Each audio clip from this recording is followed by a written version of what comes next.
Hey, good morning, good afternoon, good evening. Welcome to today's live session, June 29th, 2023. The Minister of Immigration was a busy bee this past week, and we also attended the Collision Conference in Toronto, where he announced a slew of new programs, which means we have a jam packed program update for you today, including ones that were not announced in the Collision but are happening outside of the conference and the event that happened here in Toronto. Updates including express entry, crazy changes to the startup visa program, work permit holders being able to study without the need for applying for a study permit, potentially faster processing of managerial positions for work permits applicants, and inviting H-1B visa holders in the US to come over ASAP this summer with open work permits, and the new digital Nomad visa, and so much more in today's session. Of course, besides just letting you know the updates, we're also looking at the implications, what these program changes mean, and what the new programs that are announced actually will look like potentially, and who it would really affect. The raw truth and nothing but the truth, just like the rest of all of our live streams and videos. Welcome to today's live stream. Ugona Ebi, hello. Abdul Rahman, hello. And we will be going through all the updates today as fast as we can, but there's just so much to cover, everyone. Quick introduction. Hello, my name is Reza. I work with the Ingwe Immigration team here in Canada, helping applicants move across borders. Whether it's for yourself, your kids, your business, or all of the above, we do make it happen. And are you tired of immigration companies pushing one program down your throat without giving you proper options based on your unique profile? Well, instead of them deciding for you, when working with our office, you're in control of your own destiny. And the final decision is up to you, not us. Let me make this clear. I'm not an actual full-time YouTuber, but I work hands-on with our licensed team here in our office in Toronto, working on actual applications and communicating with the immigration departments overseas and inland, representing our clients on a daily basis. These videos are made for the purpose of course, sharing our hands-on immigration knowledge with our worldwide audience, no matter where you're from. And if you're thinking about immigrating to Canada or anywhere else, of course, we're here to help. Get a free email assessment for eligible applicants by filling out the form below this video when it's posted. And if you're already in the immigration space, let's say you're a business consultant, immigration consultant, overseas agency, you can reach out to us directly if you like any of our services. Okay, let's get to it. We have split the program updates into two categories to avoid confusing our viewers today, because there's just so much to cover, right? So we've got the coming soon category, details of programs or changes not yet released or launched. And then we got the second category of programs which are being rolled out now, as of what we as of today or before, or anything that will be rolled out in the next 30 to 60 days. Keep in mind that we'll also be covering the start of visa program changes at the end of the session. And of course, as everyone knows, significant changes coming up to the startup visa program. Let's start with the programs being launched now and in the next 60 days. We'll begin with the lightweight programs and updates, and then we'll transition into the more heavier duty stuff. So the lightweight stuff. IRCC approved 4 new language exam tests for student direct stream, STS. For anyone who doesn't know what a student direct stream is, it's the highest approval rate and fastest study permit route to come and study in Canada for eligible countries only. Previously, only IELTS exam was accepted as proof of language under the student direct stream, which is also, it was both general and academic. But now these 4 new language exams are being accepted as part of your student direct stream application. CELPIP, Pearson, the PTE academic exam, TOEFL, the internet-based test, IBT, and the Canadian Academic English Language Assessment, CAEL. For your own reference, our latest student direct stream client from Colombia was approved in 2 weeks for their study permit, and they were a mature student. As you should all know already, these countries who are eligible for the SDS or student direct stream are Brazil, Peru, Colombia, Trinidad, Tobago, Antigua, Barbuda, St. Vincent, Grenadine, Costa Rica, Morocco, Senegal, India, Pakistan, Vietnam, China, and of course the Philippines. The second announcement, news update. IRCC announced that a temporary policy to allow foreign workers inside Canada with valid work permits or applications ongoing to renew their work permits to be able to study any length educational or academic program without the need to apply for a separate study permit, as long as it's within the validity of their work permit. And most temporary foreign workers know that when you wanted to enroll in a designated institution, for example, and you had a work permit, they would request a study permit for you as well. And of course, if you did that, you would have to prove later on for your PR application that you were working full-time and you weren't studying full-time. So there was a sort of a little bit of an issue there. This new measure is valid for the next 3 years. And it means if you're in a closed work permit or any type of even open work permit, like a spousal open work permit, PGWP, any other dependent or LMI exempt work permit or closed work permit, you can study full-time or even part-time with no restriction on the length of your academic program, as long as it's within the validity of your work permit. And this is all without the need to apply for separate study permit, because maybe some of you don't know, but if you have a work permit, you can also apply for a study permit and study as well. But now you have the option. You may be asking, who would want to do that? Well, there's a lot of people who's working. Let's say they're on a PGWP or an open spousal work permit, but they also want to continue some kind of program or certification or a longer term part-time program. Well, this gives that flexibility, and the Canadian economy is looking for two things. Well, they want to have a cash grab. Well, they want the schools to make more money, but they also want to give workers here the opportunity to upgrade their skills, which is part of the labor crunch and the tech challenge that we have here in Canada.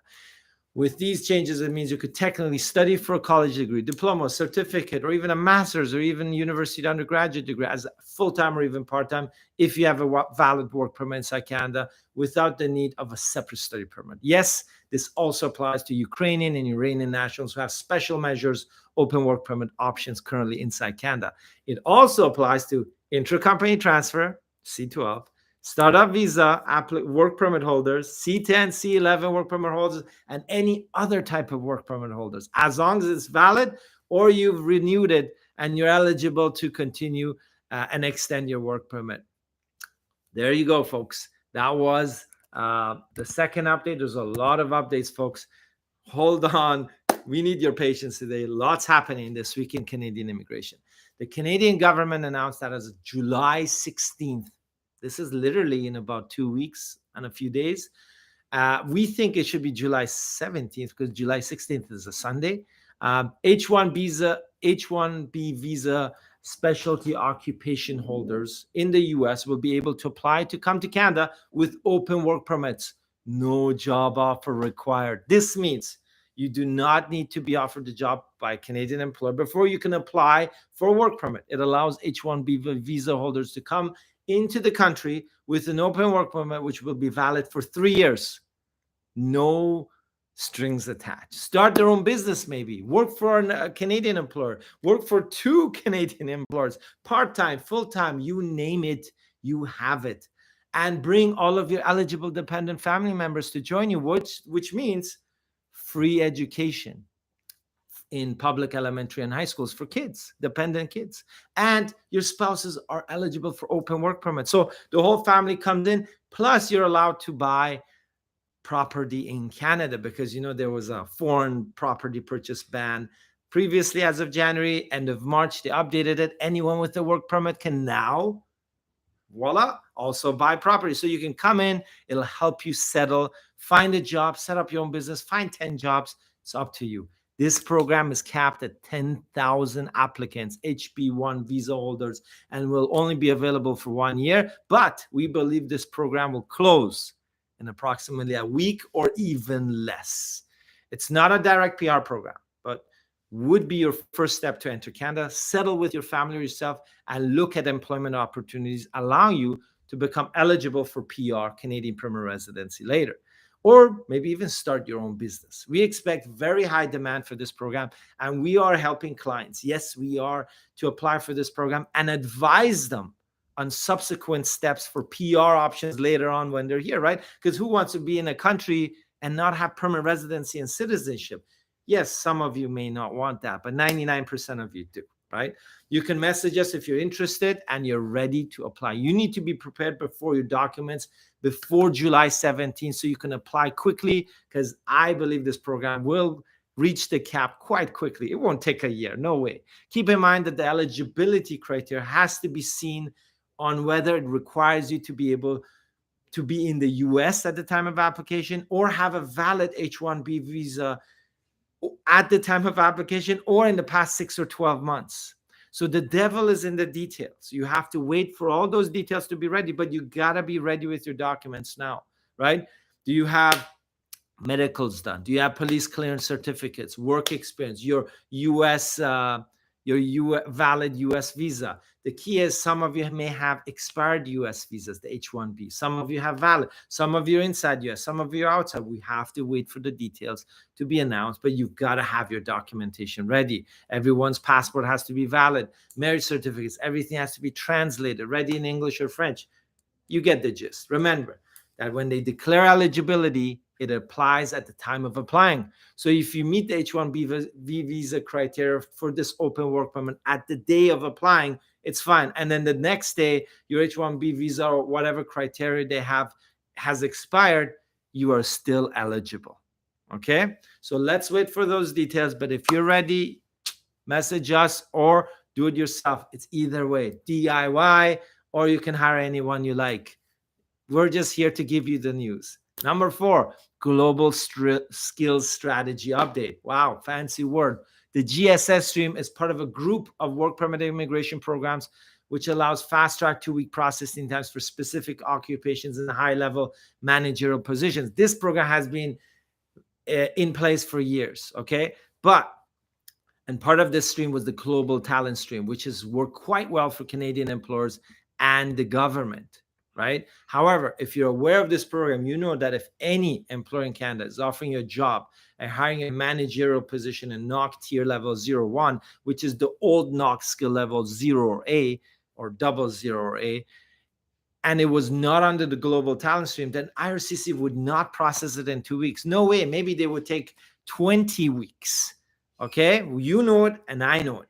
IRCC is planning to change this, and they're actually planning to process these applications within 2 weeks or around 2 weeks. Man, I'd even go for 4 weeks, please. You know, even if they can't do 2 weeks, 4 weeks is better than 4 months. And of course, the eligible dependents of the applicants are also processed. Remember, folks, what does this mean? Intra-company transfer work permits. Wow, you could be eligible under the GSS for faster processing. C10, C11 work permits for entrepreneurs, investors, self-employed who claim executive level applications under the tier level NOC occupations, right? Because you're coming in as executives or managers. And of course, closed work permit holders who are being offered a job from an active employer in Canada, right? So this means if you come in as an executive or a managerial position, you could potentially be fast track for processing anywhere in the world through one of the Canadian embassies. This does not apply to startup visa work permit holders. Unfortunately, if you're not in these specific NOC code tier levels, then this program, of course, doesn't apply to you.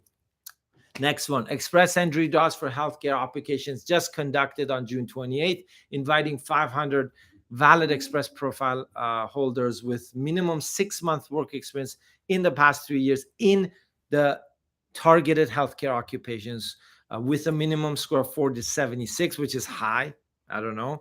Certain occupations, of course, for these healthcare occupations includes NOC codes that start 31, 32, 33, 41, and 42. Not all of them, only specific ones that are posted on the website of IRCC. We're also posting the link on this article later on we may publish on our website as well. Express entry draws for STEM-based occupations is scheduled for July 5th. So the next or the first draw in that category, the CBS category based selection. for science, technology, engineering, mathematics, based on occupations such as data scientists, software developers, programmers, mathematicians, statisticians, and actuarials, and electrical and electronics engineers, just to name a few that are going to be selected next week in a special drawn express entry. So be ready. And the most important step is to make sure your valid express entry profile is valid, right? For at least 6 months. And, or correction, it should be valid at least till the draw. And of course, you need 6 months of work experience anytime within the last 3 years in these occupations that are being selected. Okay, we're posting about that on our website as well. Now, here's the coming soon programs, which we don't have an exact date launch, but it's expected in the next 6 months or maybe very early 2024. Fingers crossed. Let's hope it doesn't take more than 6 months. The digital nomad visa. Wow. Canada has decided finally to follow the footsteps of Spain, Dubai, Panama, Colombia, just to name a few countries who already have digital nomad visas in place and implemented. Canada is following this trend. The government is planning to roll out a special digital nomad visa for remote workers to be able to reside and work remotely for their overseas employer, but while they're in Canada. The program details are not clear, but I expected a copy paste from other countries. We already help clients with other digital nomad visa countries such as Spain and Dubai. And what we can tell you is that typically the documentation that is core to the application is existing employer to give you permission, okay, to work remotely outside of the country, your employment contract, pay stubs for a certain period of time, bank statements showing that you're actually were employed, proof of payment into your bank payment, right? Medical insurance, that's quite important, and proof of funds in your bank account to help support yourself while you're there, plus your income, right? Those are the core of it. For Canada, it may end up that they would limit which occupations or NOC codes, which is National Occupation Classification codes, are eligible for this digital nomad visa. The reason they are planning to launch this program is simple. They want to attract highly skilled talent, especially in the tech field. And this way they can lure workers here to Canada, and potentially now the government has offered them to convert to a closed work permit here if they find a job offer from a Canadian employer while they're here as a digital nomad, and eventually look at PR programs. This is a talent attraction tool for the Canadian government. Although we may not have great beaches, food, or year-round sunshine like Spain or other great destinations, Canada hopes to win talent in these categories over these countries by offering these specific points: long-term residence and economic political stability, higher salaries in the tech industry than Europe, not the US, permanent residency after converting to a work permit when working for a Canadian employer, and an ability to apply for citizenship and actually get a passport, potentially becoming eligible 3 years of having a permanent residency inside Canada. Although you may think that US tech workers won't come over, you might be wrong. They get paid way higher salaries, right, in the US than in Canada. But if they move to rural parts of Canada, let's say Vancouver Island, beautiful, Okanagan area in BC, and due to the currency difference and cost of living in these areas, they will enjoy a local lifestyle, higher purchasing power, and of course, they get the benefits of everything: higher salary, quality of life, the peace of mind, and of course, an opportunity maybe even to find a job and convert to becoming Canadian here. Plus, they're much richer here than they would be maybe in another company. Anyways, here's the other program that's being launched.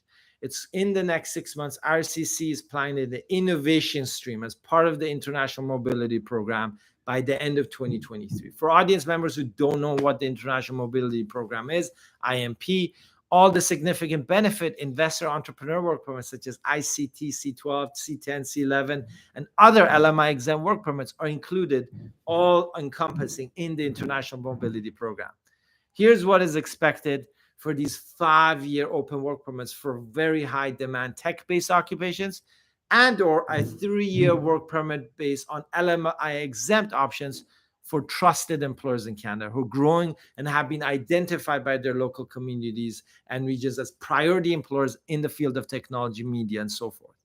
This great news for tech occupations, offering them a path to Canada, maybe without even needing a job offer, right? So retaining a 5-year open work permit to come and work. And for employers in Canada who are trusted, quote unquote, to offer direct LMI exempt work permits. So no global talent stream, no LMIA process for high demand tech workers. To understand or have a preview of which occupations could be on this list, please refer to the global talent stream, the STEM-based technology-based occupations of the express entry category-based selection draws. And keep in mind that only few selected occupations on this list will be eligible for open work permits, but for trusted employers, which will be designated, they can have a whole bunch of occupations that they can bring in workers that they want them to work for under the LMI exempt stream, which is going to be announced in the next 6 months. Okay, last but not least, folks, and if I'm talking too fast,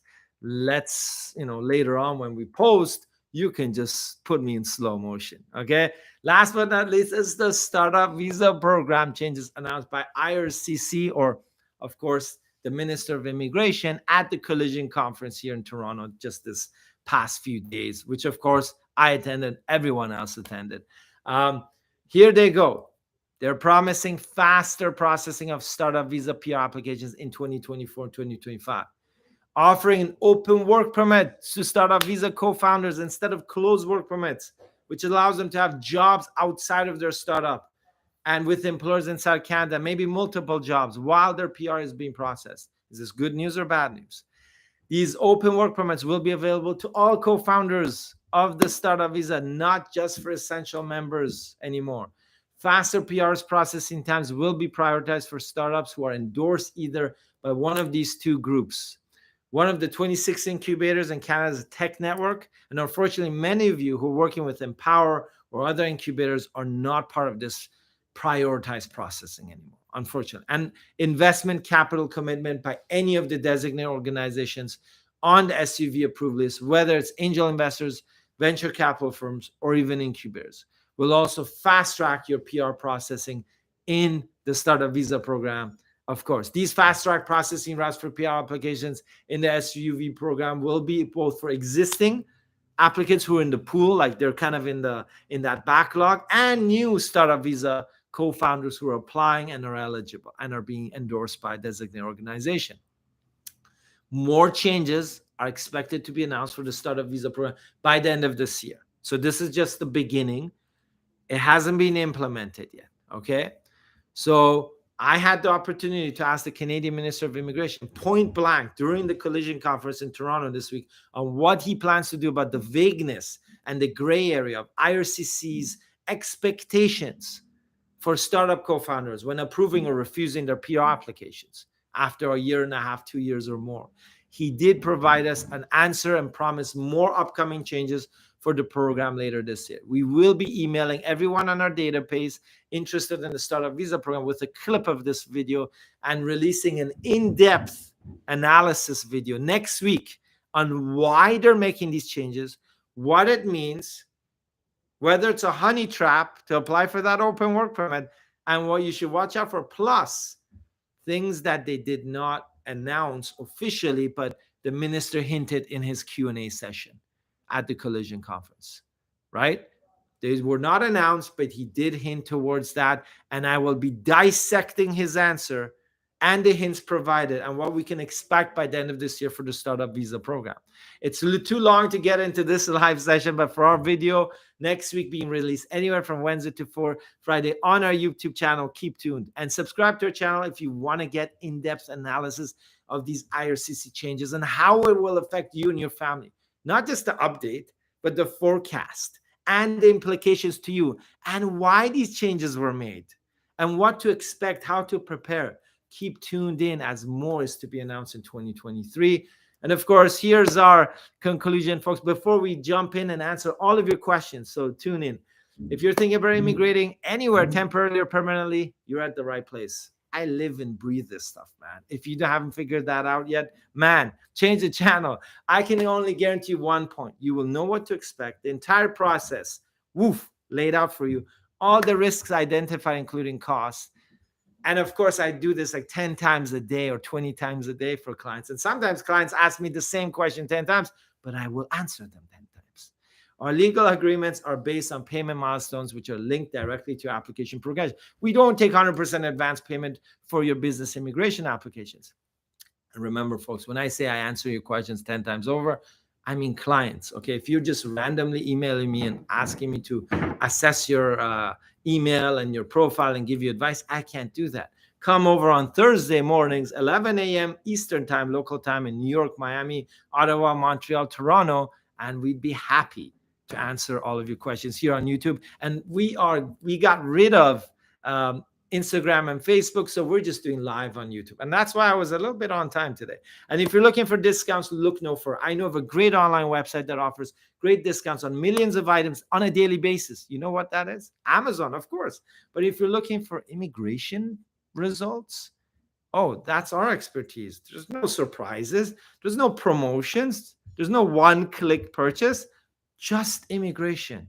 And that's what we do. We have a $1 million liability insurance, which protects you and us from mistakes or fraud, as well as a dedicated client trust account with our Canadian banks. You pay us in Canada into this trust account, which is insured. You won't pay any other third party.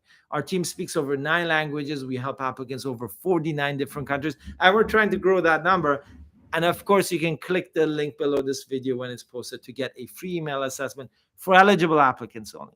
And of course, if you're ready to apply, you want a one-on-one consultation with me or any of my licensed team members, you can book a session directly using the consultation link, which is available in this video and all of our other social media videos. And if you have questions, we're here every Thursday, 11 a.m. North America Eastern Standard Time, only on YouTube now. No more Instagram, no more Facebook. And we answer all of your questions for free on the spot. Okay, here we go. Lots of questions. Woof, we're going to get through them right now today. Sorry about all that noise. They're doing some renovations. Ugona Ebi, hi Reza, hi back Ugona, Abdul Rahman, Salot, hi back Abdul Rahman. Beporal Blogs, how are you today? Good, thank you. How are you doing? Nice to see. Abdul Rahman says, hey, can you tell me how much does IRCC consultant like you charge on an average for filling in an LMIA, representing on employer on behalf of them? Abdul, it's simple. We charge 3,500 Canadian dollars to represent the employer with Service Canada for an LMIA. Okay? And that's per position. So that means if it's different NOC codes or different position, you know you have to do different LMIs. So 3,500 Canadian dollars plus HST or GST, depending on where they are in Canada. And that's our standard price, no matter where you are, what you're doing. But we are increasing our prices towards the end of this life. So this price is only valid as of June 29th. Okay, so if somebody's recording this and then in November, you're going to tell me, oh, you quoted me this price. No, it's valid as of June 29th. Abdul Baksh, background checks take how much time on spousal PRs? Not sure, Abdullah. It's a tough one. Could take a month, few weeks. It depends. I've never really considered just the background check. I look at the big picture, right? Depending on where you are applying from for spousal, outland, inland, which embassy is processing. Those are the things I usually watch out for, not just specific steps. Abdul Rahman Salad. And how much does it cost if a person wants you to file and close an open work permit for spouses of that person? Oh, Abdul Rahman, it depends on which embassy. Are you inside Canada? Are you from outside? Is it a high refusal region? We would do a custom quote, and that would be separate, right, from the LMIA because we cannot combine them. Ravneet Cow, hi Reza. Ravneet, nice to see you. Yeah, I remember you, Ravneet. You've been joining us for the last few weeks. Good to see you. Ugona Abe, I got a visitor visa with my family. Ugona, congrats. It feels so good when somebody gets a visa, right? You feel that like refreshness. Ravneet, my question for today is my work permit under SUV is expiring September 2023. If I apply for an extension, August or September, will I get a 3-year open work permit? Good question, Ravneet. And the answer is until they announce these new startup visa program changes. So they've announced it, but they haven't applied or launched it, right? So you have to just go with the flow, and if they see that you're operational, you've got staff, Canadian staff, you've got, expenses and cash flow, you potentially could get a 2-year. right? But if not, you'll get another 1 year. And then you'll wait to see if your PR is processed or this new program will be applied for all startup visa work permit holders and new work permit holders. So right now, they've announced the plan to change it. They haven't. It will be implemented in the next 6 months. So right now, your work permit is expired. You're going to apply for renewal. If you've got a small little startup, they'll just give you another 1 year. Okay. Zubair Khan, any update on the processing time for SUV processing? Will it reduce considerably? And if yes, how many months? Zubair, like they announced, the minister announced this. And of course, on all the websites and social media, you're going to see everyone talking about this.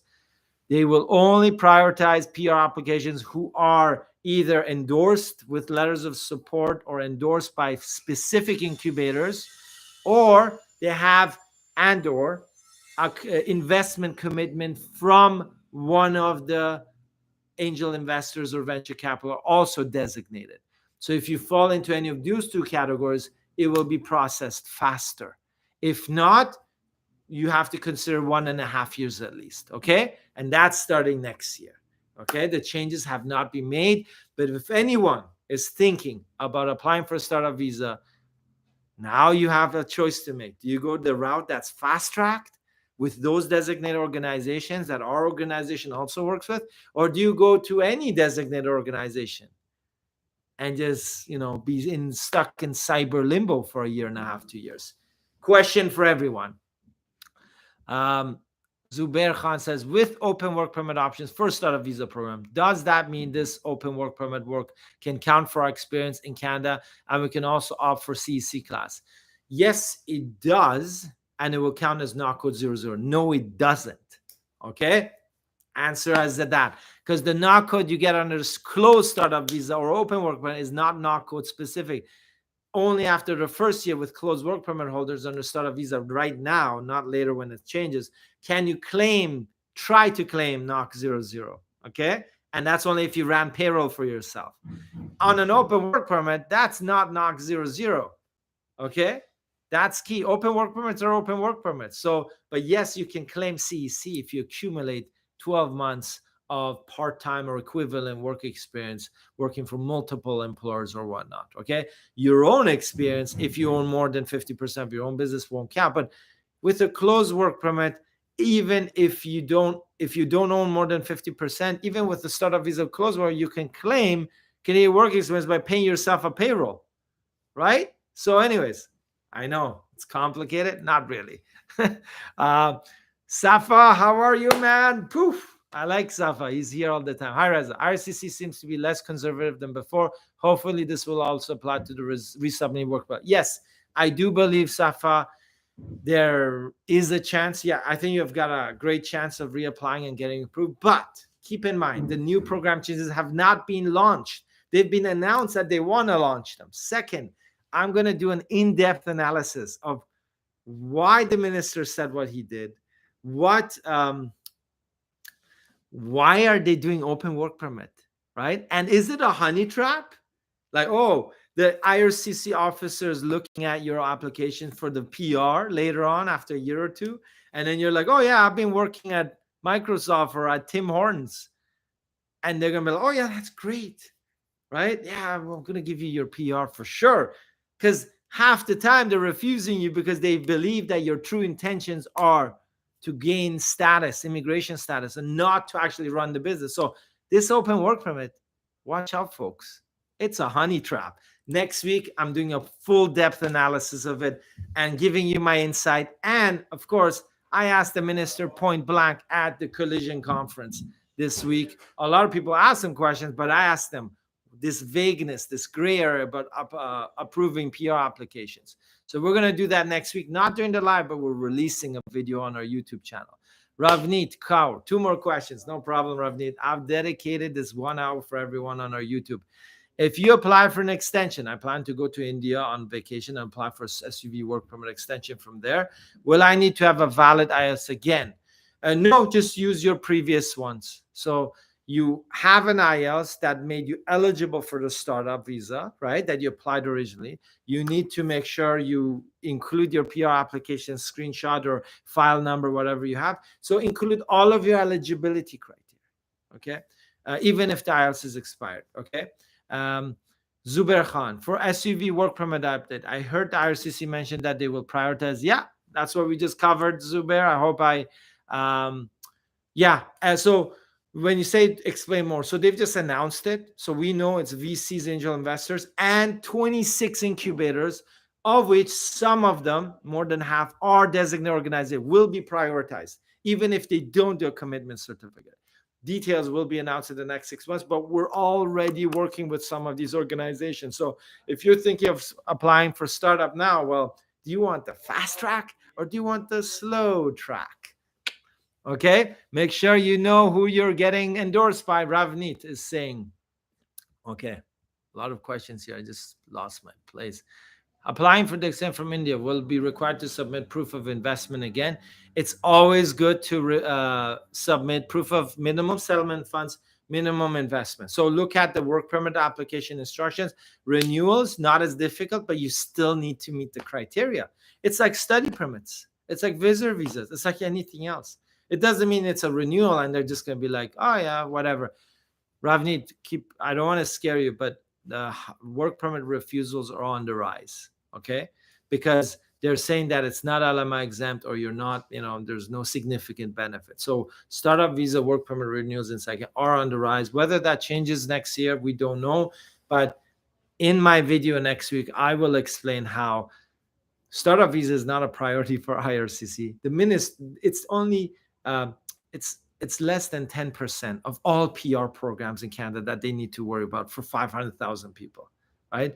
So if the embassies and the officers are doing their own thing on interpreting the regulations and the rules and refusing or approving, the minister doesn't get involved in those things. Like he's not, this is not his priority. He's not in the weeds. They just get feedback from stakeholders who are at a certain level, the designated organizations. They're like, yeah, this sounds good, let's do it. But he doesn't know that if he does an open work permit and allow open work permits, and the officer will use that against you to refuse your PR application, or that they're refusing work permits inside Canada, startup visa work permits, renewals.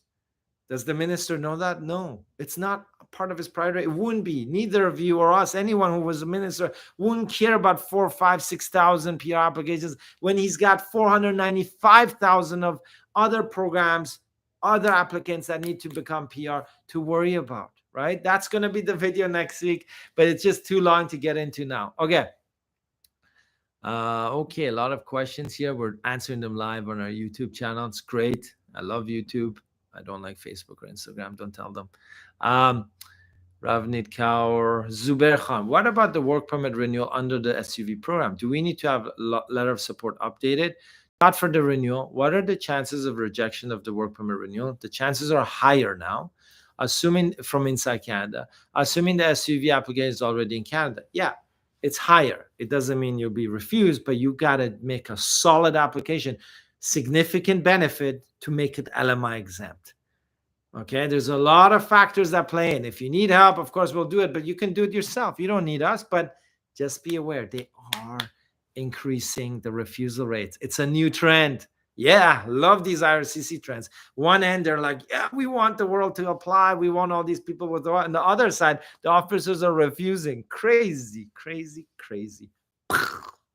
Anyways, is Spark Center Incubator part of the Canada Tech Network? No, Dr. 832. If you haven't applied and you're not part of Spark yet, let me know. We'll take you to the right designated organizations that are part of the Canada Tech Network.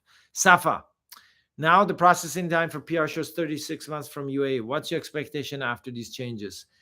I think it will remain around 30 to 36 months because there's been more processing. There will be more applicants, but the startups that meet those fast track processing criteria of the new changes that are being launched eventually in the next 6 months, they will be processed in maybe a year. I would say like 12 months, 12, 14 months. Yeah.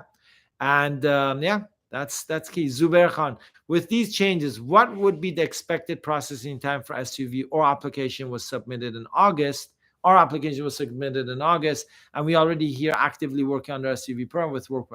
If you meet the criteria for fast track processing, the right designated organization or capital commitment, then you'd be fast track, maybe 12, 14 months. But it won't even start in 6 months, right? The startup visa program changes won't be implemented maybe September, October, November, December. We don't know, maybe January. So until then, everything is in the same lane. But if you're applying now, okay, and you're in the process of applying or you're thinking of applying, this is the time where you make that decision. Do I want the fast track or do I want the slow track?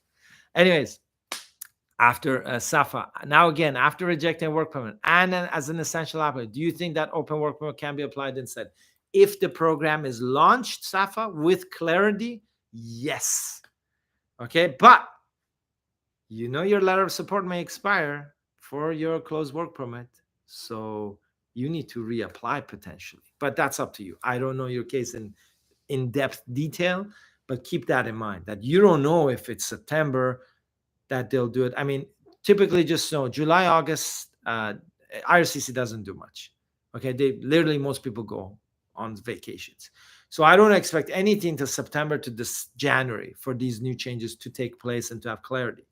If your letter of support is valid that long, great, you could, take the gamble, wait. If not, will your designated organization reissue the letter of support, renew it with a new validity? That's all up to you. These are questions. Zong Yong, there's no tech jobs. Are these jobs at McDonald's? Zhang Yang, actually, you're right.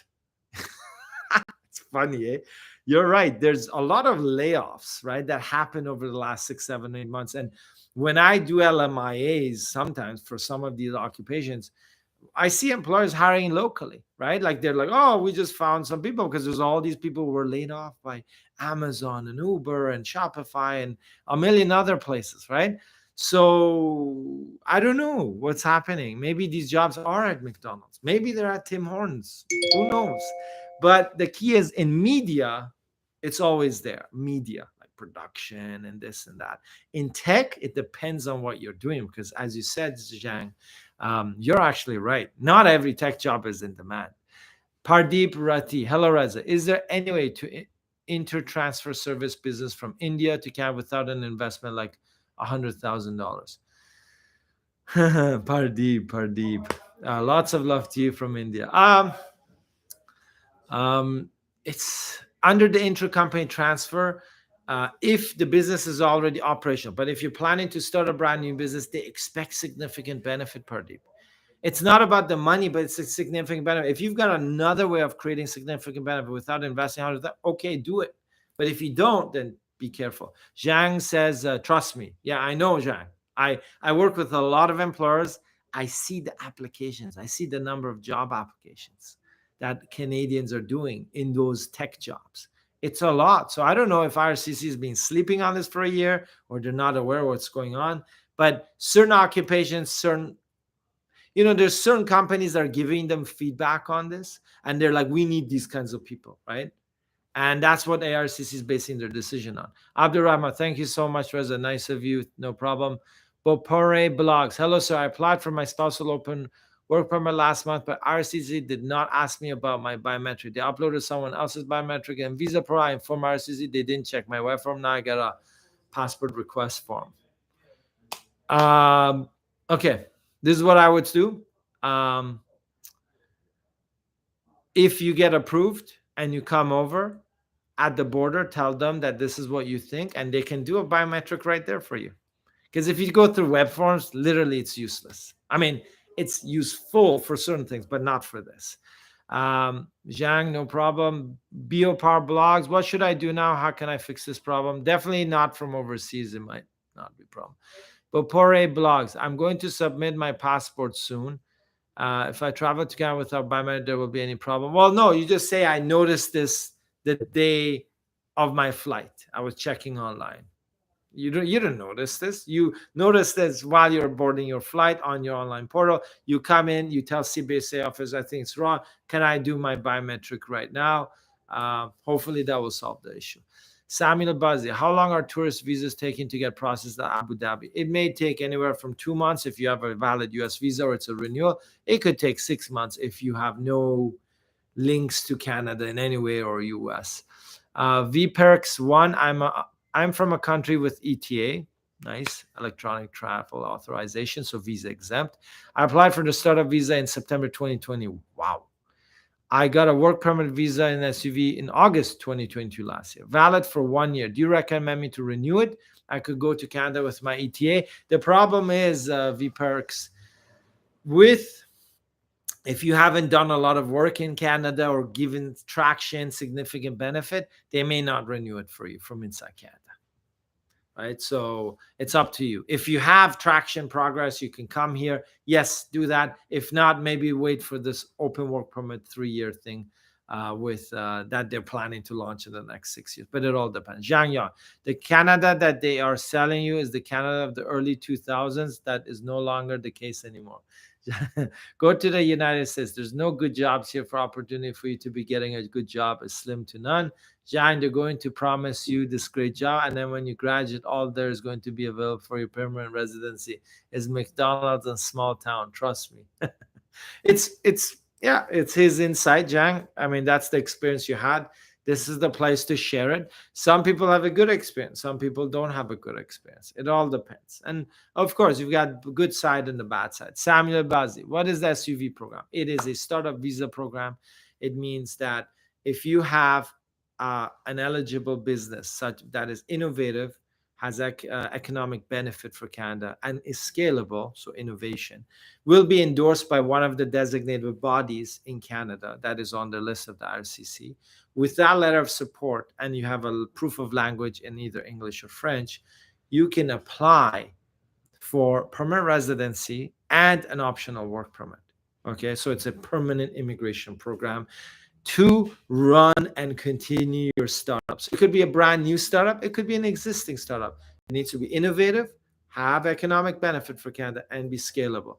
And you would need some investment funds externally or from yourself and minimum settlement funds to apply for this program. Ravneet, thanks for answering my question based on your answers. Do we need to provide them any evidence of what business progress we have made in Canada while applying for work permit? Yes. 100%. What is the significant benefit to allow you to apply for an A77 LMI exempt work permit? Because folks, the concept is you need an LMIA. If you don't need an LMIA, it falls under specific programs like international mobility programs, and those are based on significant benefit or bilateral agreements with countries, right? So you need to prove that there is benefit for Canada. You've got traction, you're investing, and it's LMI exempt, so you do fall under the criteria for a startup visa work permit. Second question, Ravneet, work permit extension. How much money an applicant, 1/5 of a startup, like 1/5, one founder of 5, need to show as proof of investment? It depends on your business plan, Ravneet. Is your business plan showing $100,000 investment over the first year or 2 or 3, or $1 million? You split it, and maybe as long as the group can prove it, you're fine. But that's the point. Maybe a startup needs 50,000. Maybe it needs $1 million. It depends on your startup. If you have a portion of it, great. If you don't have all of it, you will have commitment letters with bank statements and letters from your startup founders to support you, to say, hey, we've got $1 million or we got 200,000. Ravneet has his settlement funds, but he's more technical, let's say, or vice versa. Okay, Safa, thanks, Reza. You're a great advisor. Appreciate your effort for free. Big thanks. No problem, Safa. Angel, hi, Reza. So Angel is back. So ES is not part of Canada Tech Network. How about MTA? Nope. If you guys want, of course, if you're already in it for the past year, then it's possible to go get an endorsement from them also, right? But it costs money, processes, you got to do pitch decks. But if you haven't applied yet, then don't go to the ones that are not part of the Canatech, or you don't have a capital commitment from an angel investor or venture capital. So unfortunately, Empower not, MTA in Manitoba neither. It doesn't mean they're not eligible. It's fast track. But I have a little secret to tell everyone next week in the video that we're going to be producing, because that minister gave this hint, and it's big news. There's some changes to these designated organizations beyond the whole fast track thing. Okay, Zubair Khan, there are a list of angel investors identified by IRCC. Aren't these automatically the designated organization? Can you comment on York and Vantech? Yeah, so they are, but they need to give a commitment certificate. Plus, so if you were endorsed by them, great, you could be in fast track, but we got to wait for all the details to be done, because everyone knows what's happening, right? The angel investor venture capital space. I don't know. I don't want to be a rat and say what's happening, but I want to see the fine print from IRCC before I tell anyone to get a financial commitment. Okay. Zubair says, thanks a lot, Reza. Greatly appreciate it. A great insight. Bopari blogs, I want to MP as well. Bopari, good. You're proactive. Bopari says, ask MP to contact RCC about my biometrics. Yeah, it's good. I think it's good. If you have access to a biometrics, for sure, like an MP. I wasn't sure that you were here and you had access to that. So that's great thinking. Thank you. Samuel Bazi, if I have enough CRS points to apply for the express entry and get an ITA, how long would my actual express entry PR application take to process? 6 months. If you're single, it could take 3.5 to 4.5 months. If you're inside Canada, it could take around 4 months. If you're a big family, you're overseas, and you're sort of in a place where the security checks take longer, yes, it could take at least 6 months. But depending on where you residing currently, how many family members you have, what nationality, you could be looking at anywhere from 3 to 6, sometimes 7, but 3 to 6 is the lucky number. If you're outside, you got a big family, let's say you're in the Middle East, it could take 4.5 to 5.5 months. But if you're inside Canada, that is even speedier, even if you're with a family. VPREX, since I applied for the startup visa in September 2023, do you think it's worth it? I think you applied in 2020, right? And then you got your work permit in 2022, August. Do you think it's worth it to renew my work permit that expires in August 2022? Yeah, that's what it is, right? I think it expires next year. I go to Canada approximately every 3 months, which I could do with my ETA. As long as you show significant benefit and progress and investment and traction, and there's good things happening in the Canadian entity, then your renewal is fine. Also, renewals are easier with visa-exempt countries, VPREX. So you need to be less worried than people who do need visas. Ravni, thanks a lot. Greatly appreciate your advice. No problem. Harish Joshi, sir, how long process time to take having positive LMIA?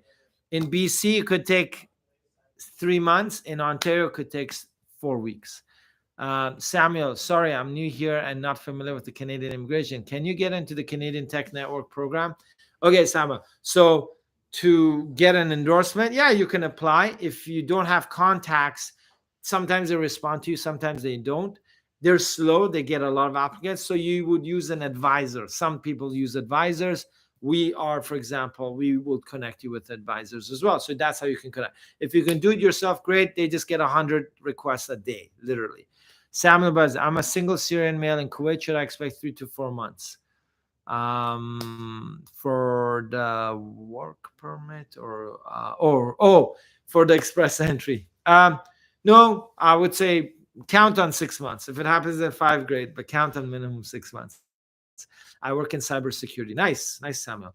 And if you are, and you get the points, because next week we've got a draw that's going to be tech related and science related. So that's great.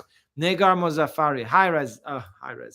Hello, Negar. Nice to have you on board today. If I have the requirement for both C10 and C11, which of them would you recommend to apply? Well, each one is different. Watch our video from last week where we compared the two. C11 is temporary. So if you're looking to stay here longer, and if you're, I don't know, if you're Iranian, you don't really need those work permits. You can get an open work permit. But if you're coming here to stay longer and to establish an actual business, and you're not just self-employed by yourself, and it's not a short-term seasonal gig, you do C10. You don't do C11. Oh, you already looked at the video. Okay, yeah. So, but if it's a short gig, like 4 months, 6 months, a year, you're an author, you're a sports person, you're doing a you're participating in an event, it's a festive thing, it's a seasonal thing, whatever, you can, or it's a specific project, you can do C11. But To establish a business, C10, you got to show significant benefit. Samuel, is express entry occupation based now like Australia? I'm not following the Australian program, but you know, we copied express entry from Australia. So whatever they do, we eventually do it too. So you can take a little bit of insight from them, but obviously you know all the occupations because it's listed on the IRCC website. We're posting it on this article that we're posting over the next week as well on our website. Hi Reza, does your SUV clients ever receive C11 selected inspection? Does C11 result in influence SUV PR result? No. No, we don't mix C11 and SUV. I can't read them. I think it's Mandarin. But we haven't seen any inspection. No. You could be interviewed, but if you're applying from overseas, but none of our clients have been interviewed because they're solid applications. And we don't mix C11 with SUV. So I don't know what you mean by ever received C11 selected inspection. Yeah, is that a specific letter for inspection? No, we haven't. None of our SUV clients have been inspected that way. We request for information and business updates. We regularly request those, even procedural fairness letters. A lot of groups that I consult with, like I'm their advisor, but C11, I don't understand if it's a specific letter you're referring to. So, and maybe tell me your English name too, just so I can call you. Angel, can any designated organization now become a member of the Canada Network? No, they're nonprofits, and they're part of like the government funded ones. They're, you know, so it's maybe they will be adding more in the future, but for now they're not. Samuel Bezzi. Now, Australia, there isn't a general CRS score, and everyone in the pool gets selected on the score is occupation based. So some occupations have lower cutoff. No, it won't work like that exactly, but they will look at this general score. The scoring system is the same for everyone, and then they will draw. And then in the future, maybe in a year or so, maybe they'll adjust express entry points to give you bonus points on that. But for them, it's more complicated to change the points matrix. So what they do is just they drop the points and do occupation specific draws. Avin Maharaj, hi Reza, 36-year-old IT teacher from Trinidad with BSc in IT and USA and a Canadian visa with 3 years of travel history, 3 family members, CRS low 300. What is the best pathway for PR? Oof, tough one, Avin. Your teacher, Trinidad, Tobago, IT and travel to maybe study route. Either get a job, you know, if you can get hired. If not, you or your spouse, whoever has the best profile, would apply for, you know, continuing education. Come here through the education path. Okay. If you do a graduate level in Ontario, BC, or Newfoundland, you could potentially apply for direct PR after. But that's what I would recommend if you don't have a Canadian employer that's ready to employ you. Madhu Kalva, hi Reza, I already have a business owned by me and my wife 100%. Is opening a subsidiary an option as we don't have any employees working for us? It's tough. I've never done it for a company that has no employees for an intra-company transfer. But if you buy a business in Canada or you start a business, so you could have that business back home, but you're starting a brand new business here. Maybe it's affiliated or not, but you're not using intra-company transfer, that could be an option, right? So C12, which is the new C61, 62, 63 intra-company transfer, is based on the company overseas, the relationship of the company in Canada, and that's intra-company transfer. If it's based on you and not your company, then it doesn't matter what you have overseas. It's your entrepreneurial experience with investment amounts to create significant benefit. So there could be a solution for you. Bopare blogs, can an MP help with my biometric issue? They can inquire, like you said. My visa will be affected, not without bio. There's any problem. As I said, Bopare, you can wait for them to fix it, which might take months, or come in and tell the CBSA office at the border. At the time of boarding, I was checking my online and it said this biometrics is wrong. And I've sent web forms. Here's snapshots of me sending web forms and MPs. Or web form, maybe same day web form, not the MPs, because that will show that you actually knew about this like weeks ago. Then you ask them to do a biometric right there or send you to a biometric center. But again, it's up to you. I haven't seen it with my clients. That's never happened before, but that would be the logical choice I would advise someone. Ravneet, Reza, lastly, do you recommend applying for work permit extension from within Canada or from outside? Ravneet, it depends on how much traction you have with your startup. If you've got awesome traction, great. Apply even from outside, but mention why you're outside. Okay, it's got to be justifiable.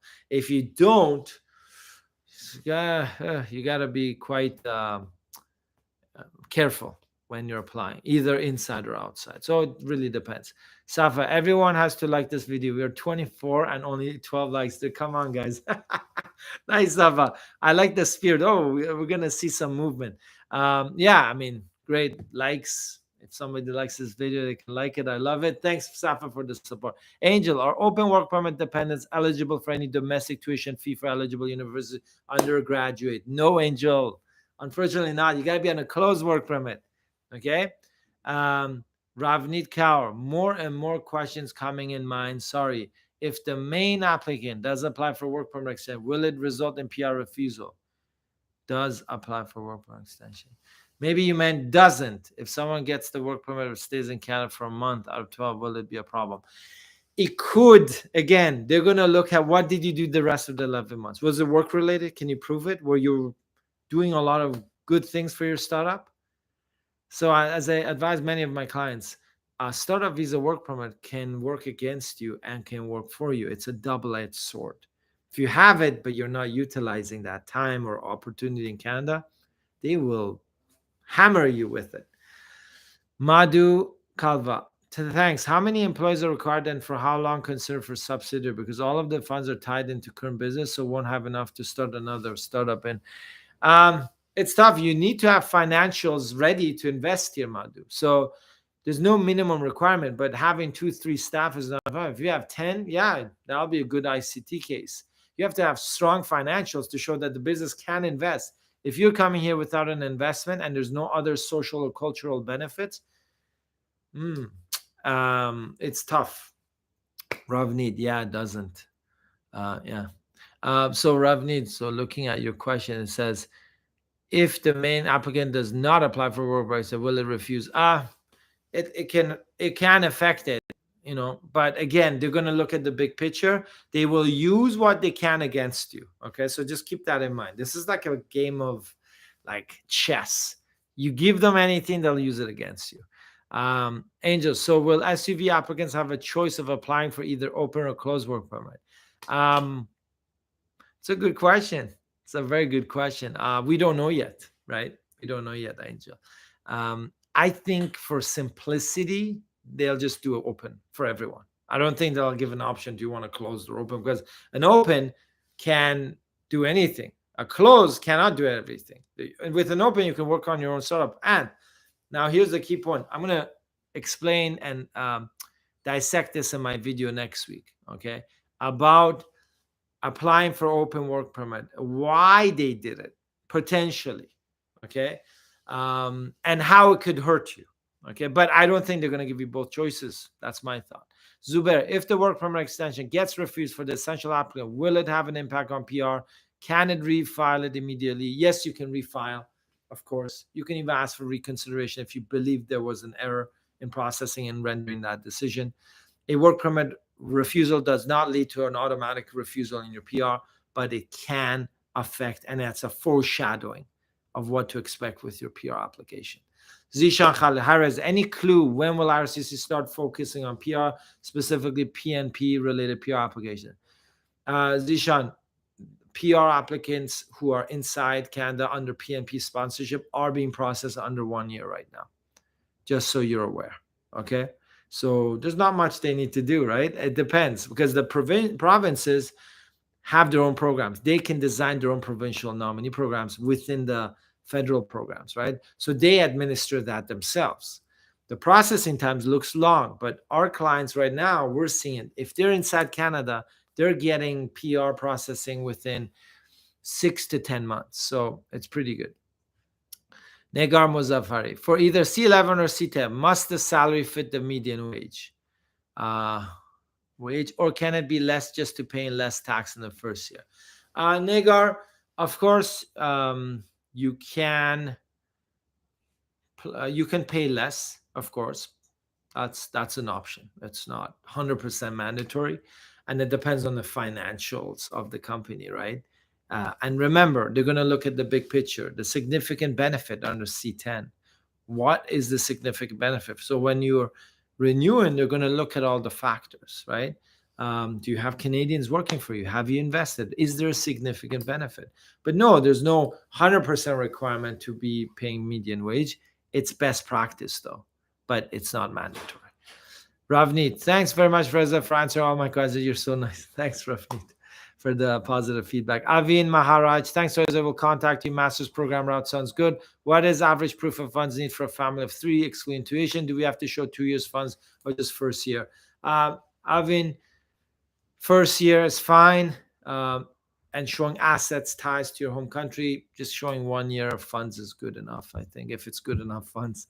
Zishan Khali, what about PNP nomination for outside Canada? Zishan, I don't have the numbers because usually what happens, most of our clients we bring in with work permits while their PRs are being processed. So unless they're AIP, which is quite fast within 1 year, the Atlantic Immigration Program. Zubair Khan, maybe open work permit opens venue for pivoting your startup visa as long as your additional business is in line with your startup. Just a thought. Yeah, Zubair, there are thoughts, there are ideas that IRCC had from industry stakeholders. That's why they did it. They're trying to offer more flexibility. But what it may do is hurt your PR application if you're committed to something else and not your startup. And you're an essential member. Wow. That's going to be a messy one. Prashant Rathi, hi Rez, is it necessary to get a work permit for startup visa program, or can we wait for PR process and then land in Canada? It is not necessary to apply for work permit, Prashant. Okay, as of today, if the rules change, that's fine. The work permit is optional. It's not mandatory. Amir Gill, I'm 21 years old. I've applied for study permit, waiting for the final decision, first attempt. My question, if in worst case my application gets refused, will it affect my spouse's sponsorship application for PR? As long as you didn't have discrepant or contradictory information on the 2 applications, it should not technically affect it. Kigo Joseph, and you should have announced it, like declared in both applications that you had a PR and all that. Hi, sir. Hi back, Kigo. Zishan Khalid, work permits in Abu Dhabi itself take 1 year. As any suggestions what to do in case while waiting for PR? In terms of startup visa, Zishan, I forgot. Or were you a startup visa work permit? Because there's so many people asking questions. Oh, your PNP. Yeah, I mean, with the global skill strategy now, if you're in NOC or tier level 01, you could fast track it. You also need your employer to go to an MP. That's the issue. Abu Dhabi is a mess, but you got to put pressure on them. Abdul Rahman Salad, LMI closed work permit application, spousal open work permit, and high wage position applicant, country of residence, India, NOC code 6322. Okay, what's the question? How much does it cost to applicants? You mean like our cost? Well, we have to give you a quote. I don't have all the details. I don't give quotes like that, Abdul. I mean, I did tell everyone like an LMI is 3,500 plus HST for one NOC position as of June 2023, not later. But for specific work permits and stuff, we look at other criteria and we give custom quotes. Kigo, now I'm 71 days since I received a biometric validity letter, no passport request yet. Should I raise a complaint to IRCC? I've seen that recently. So Kigo, yes, send in a web form, but I've seen that happen a lot, Kigo, with other. And if you're from, I don't know, I've seen that a lot with Africa too. I don't know if you're applying from there. Boporal, thanks for everything. One thing more, if I do not tell CBSA, they will find out about my parent. We don't know. They may. But it's a mistake, right? Somebody's got to pick it up. Maybe they won't. Kigo says most people don't take more days than mine. Yeah, Kigo, I know. Zishan, my case is LMI exam for BC Tech program, PR under process since 7 May. Raising web form is not assisting as well. Employer, Zishan, Tech, BC PNP, they have special people to answer to your employers, okay? And that can have a direct line with IRCC. Your employer needs to get involved. It's out of your hands. Amir Gill, I have been in relationship with an Indian girl for the last 1.5 years. Have worked in more than 160 locations in Canada. Wow. For 2 years, virtually some kind of remote job, virtual cashier. Okay. That's fine. The key is spousal sponsorship separate, study permit separate, but you need to announce on both applications that you have a PR or study permit going on. I have hired a Canadian regular consult. The most easy way out for me, as being a Pakistani, my girlfriend being an Indian, was getting together in Canada as her PR application is in process. Um, Girlfriends, no, you've been in a relationship. Yeah, girlfriends don't count under spousal. So I hope you guys have married somewhere.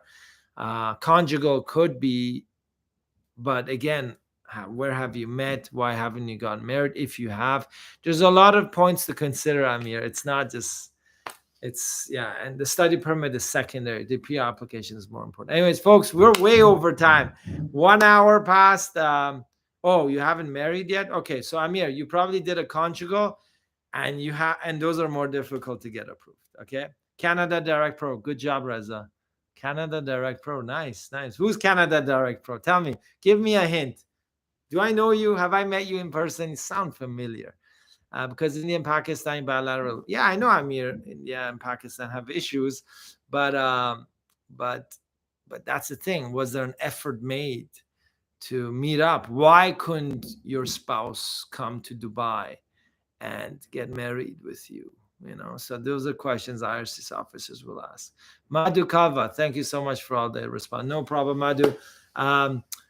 Canada Pro, Direct Pro, tell me what. Wow, okay, it's Oliver Kemi. Ah, nice, nice, nice. I thought it was familiar, Oliver Kemi. Yeah, I'll see you next week, Oliver Kemi. I'm here gonna.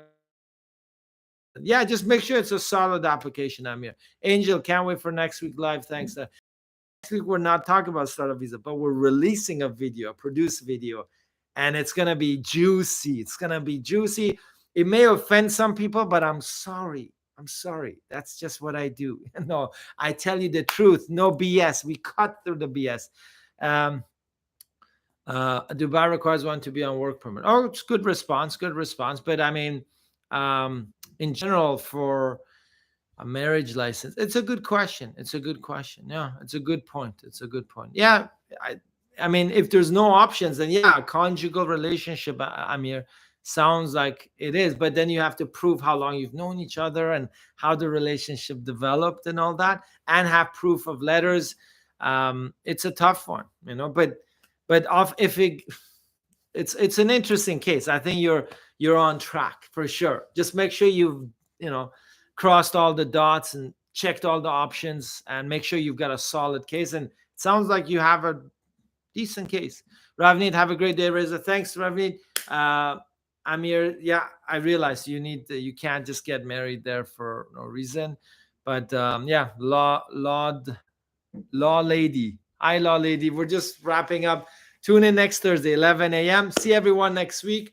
Produce video SUV, and then we have another subject for the for the live session on YouTube only. No Facebook, no Instagram. Thank God for that. We're out. Enjoy your Thursday. Enjoy all the things that are happening with IRCC's changes coming up. If you have questions, send an email to us. We'd be happy to fill you in, and we will be posting about these changes on our website over the coming days. Thanks again, folks. Take care. Have a good one. Stay safe, and see you next Thursday. Bye-bye now.